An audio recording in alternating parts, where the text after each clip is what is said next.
भगवान भगवत भगवान भगवत भगवान कंतरा श्रीमद भागवतम की कंतरा श्रीमद भगवत गीता की चैतन्य चरितामृत की चैतन्य महाप्रभु की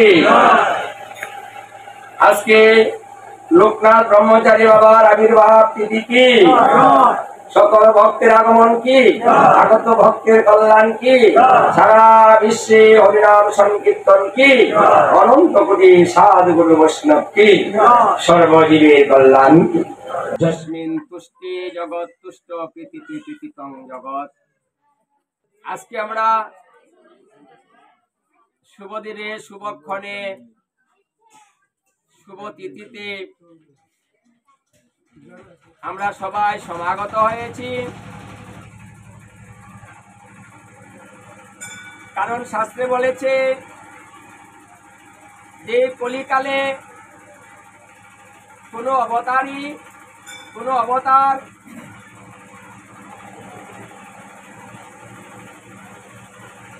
অবতীর্ণ হবেন না। এই কলিকালে মহাপ্রভুর পরে কোনো অবতার আসবেন না। একজন অবতার আসবেন,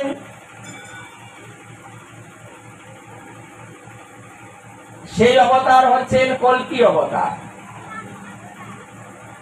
তিনি বাকি আছেন, অবতার শেষ, আর কেউ আসছেন না। এই জন্য তাহলে এই জীবের উপদেশ দেওয়ার জন্য কে কে আসবেন? শাস্ত্রে বলা হয়েছে যে অনেক সিদ্ধ পুরুষ, অনেক মহাপুরুষ তারা আসবেন, অবতার আসবেন না, অবতারীও আসবেন না, অবতীর্ণ হবেন না। হবেন কখন? যেদিন, যে সময় এই যুগের অবসান হবে, এই কলিকালটা যখন শেষ হবে, ঠিক তখন কল্কি অবতার আসবেন, তার আগে আসবেন না। এই যে মাঝখানের যে সময়, অনেক সময় মাঝখানে থাকবে, কল্কি অবতার আসবেন সংহার করার জন্য, ধ্বংস করার জন্য। আমাদেরকে বোঝাতে আসবেন না যে আমরা কিভাবে চলবো, আমরা কি করব, মানে কোন ধর্ম করব, কোন ধর্মটা করব না, এটা বোঝাতে কিন্তু কোনো অবতার আসবেন না। সেই কল্কি অবতার কিন্তু সেটা বোঝাতে নয়। কেন আসবেন? যখন মানুষ ধর্মকে ছেড়ে দিবে, যখন মানুষ ধর্ম ছেড়ে দিয়ে অধর্মকে ধর্ম বলে মনে করবে, যখন মানুষ স্বেচ্ছাচারী হবে, যখন মানুষ ভালো কথা শ্রবণ করবে না, যখন মানুষ সু উপদেশ নিবে না, যখন মানুষ সাধুগুরু বৈষ্ণবকে ভালোবাসবে না, যখন মানুষ গুরুর কাছ থেকে দীক্ষা গ্রহণ করবে না, গুরুর কথাও মানবে না, বড়দের কথা মানবে না, এমন একটা দিন আসবে যখন ধর্ম বলতে আর কিছু থাকবে না। ধর্ম হবে, ধর্ম করবে, কিন্তু সেটা সমস্ত ধর্ম দিয়ে ধর্ম সাজানো হবে। সেই ধর্মই মানুষ করবে।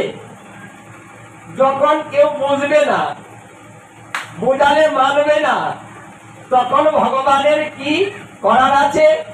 ভগবান তো চেষ্টা করেছেন এই যে মাঝখানের সময়টা, এর মধ্যে মহাপুরুষ এবং সিদ্ধ পুরুষ অনেক আসবে। তারা এসে এই সমাজকে ধরে রাখার জন্য চেষ্টা করবে, তারা এসে সঠিক পথ দেখাতে যাবেন। কিছু লোক তাদের উপদেশ গ্রহণ করে তাদের মতবাদে চলে যাবে। এই সিদ্ধ পুরুষ মহাপুরুষের মধ্যেও আবার ভাগ থাকবে। এখানে আসলও আছে, আবার নকলও থাকবে। শুধু আসল নয়, নকলও হবে। যারা আসলে থাকবে তারা সঠিক পথ পাবে, যারা নকলে থাকবে তারা বেঠিক পথে চলে যাবে। এই মহাপুরুষরা যারা আসবেন, সঠিক মহাপুরুষ যারা আসবেন, সিদ্ধ পুরুষ যারা আসবেন, তারা আসবেন জীবের কল্যাণের জন্য, নিজের কল্যাণের জন্য বা নিজের স্বার্থের জন্য বা আমাদের কাছ থেকে কিছু নেওয়ার জন্য আসবেন না। তারা আসবেন শুধু আমাদেরকে দেওয়ার জন্য, নেওয়ার জন্য বা দেওয়ার জন্য। সেই মহাপুরুষের এক মহাপুরুষ আজকে আমরা যে দিনে উপনীত হয়েছি, 292 বৎসর চলছে ওনার জন্ম হয়েছে।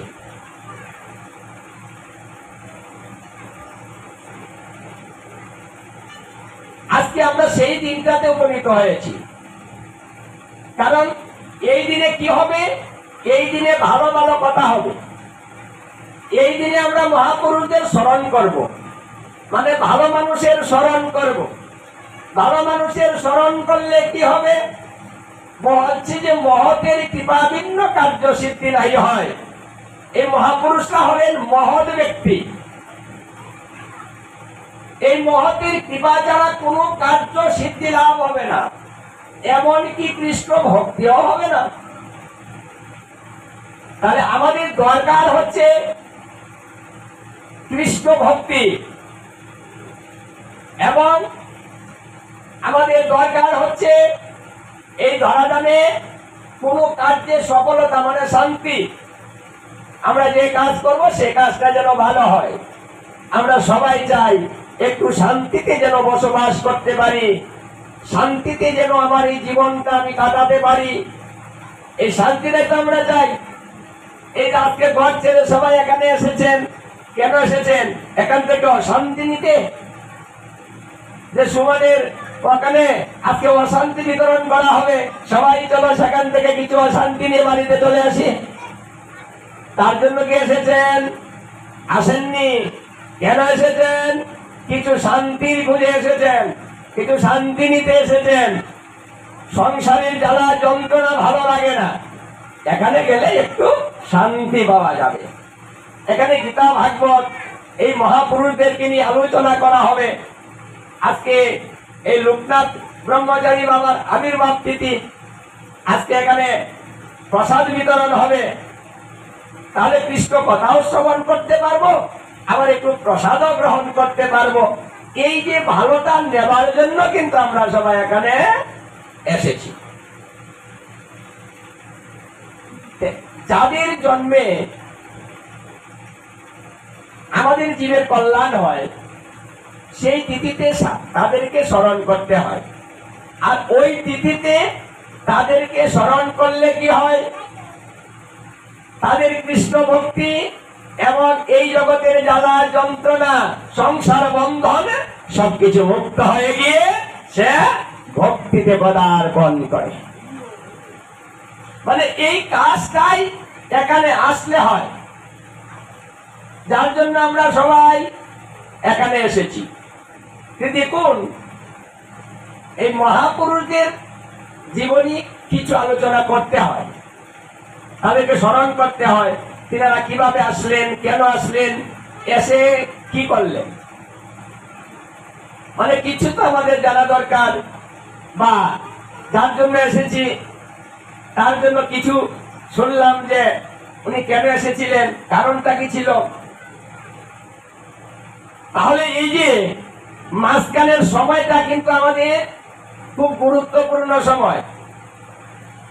এই সময়টা যারা হিসাব করে না কাটাবেন তাদের কিন্তু পস্তাতে হবে, এবং যারা যন্ত্রণা জর্জরিত হবে, যারা বেহিসাবি চলবেন। তাই জীবনটাকে একটা হিসাবের খাতায় নিয়ে আসতে হবে, যে আমি কিভাবে চলবো, কোথায় যাব, কার সঙ্গ করব, কি শ্রবণ করব, কার সাথে মিলবো, এইগুলা নিজে সাজাবেন, সাজিয়ে চলুন, তাহলে জীবনটা আনন্দময় হবে। আর না হলে প্রতিনিয়ত জ্বালা যন্ত্রণায় আপনার জীবনটাকে অতিষ্ঠ করে তুলবে, কোনো কিছুতেই শান্তি পাবেন না। এই জন্য যখন আমরা কিচ্ছু মানব না, তখন ভগবান কথা দিলেন যে আমি শেষ দিন আসবো, যেদিন এই চার যুগের শেষ হলো কলিযুগ। কলিযুগ শেষ হলে আবার সত্যযুগ শুরু হবে। এই কলিযুগের পরমায়ু 4,32,000। এই 4,32,000 বৎসর যেদিন শেষ হবে, সেই দিন তিনি আসবেন। দক্ষিণ ভারতে সাম্বল গ্রামে বিষ্ণু দশা ব্রাহ্মণের ঘরে তিনি জন্মগ্রহণ করবেন। শ্বেত অশ্বে আরোহণ করে দুষ্ট দমন করবেন। কি করবেন? দমন মানে শেষ করবেন। একটা দুষ্ট সেদিন থাকবে না, সমস্ত দুষ্টকে শেষ করে দেওয়া হবে। কিছু থাকবে, তাদেরকে দিয়ে আবার নতুন করে সত্যযুগ শুরু হবে। কথাটা বুঝতে পেরেছেন?